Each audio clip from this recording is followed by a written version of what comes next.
What is the role that you actually played in the arrest of PRRD and his transport to The Hague? I was there to oversee lang the PCTC. noon. So were you appointed representative of the PCTC? yes. Were you appointed representative of the Interpol in the Philippines? That time I was appointed, yes. Who appointed you? The PCTC, Your So, Honor. sir, can you appoint the representative ng Interpol on the spot? Para pong hindi yata kasama sa function ko yun. Well, kakasabi lang ho ni Ambassador, kayo daw nag-appoint sa kanya. Kung sabi niya eh. So, but you're saying it's Ito not. nga maintindihan. So, hindi nyo po, Takitin ko na rin po sa ako, competent. appointing authority. Hindi You're ka not appointing authority. Okay. Ang focus ko doon sa ikaw ang representative ng Interpol. When you signed dito sa ICC, you were signing as what? As the Interpol NCB Manila representative. Why did you sign in behalf of the Philippine government if you weren't representing the government and you were representing Interpol? Medyo mataas na ho kasi yung pagod na din kami. Ang dahilan, pagod kayo. Yung number 8, kung maipakita sa screen, the date, time, and location of the appearance of the arrested person before the competent judicial authority. Ang sinagot mo, do not know.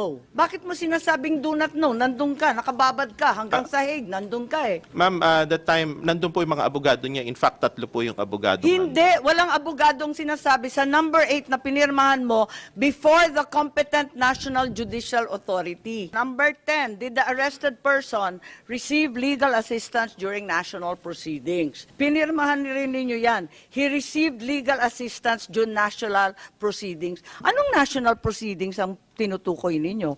Legal assistance and serving of No. warrant. Alam mo ba na dinala sa korte o hindi? Hindi RTC ko po alam. Paranaque? Hindi ko po alam. Hindi mo alam?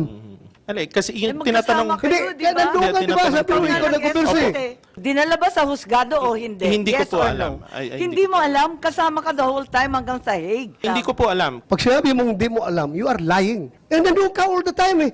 Hindi mo alam na dinala siya sa korte? Hindi ko po alam, Mr. Senator.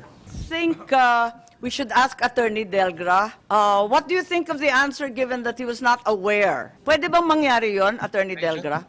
I join the observation of Senator Bato that the Ambassador Locanelo is lying. All he needs to know is whether the former president was brought out of Villamor and brought to a local court. He was there all throughout, as he has in fact admitted. Kasi ang That's the tamang problem. sagot, no. Ambassador Lacanilao? Still, ma'am, yung nasabi ko po... You still didn't know, in spite of overseeing the entire operation for both the Interpol and the entire government of the Philippine Republic. Tama? Yes, Madam Chair.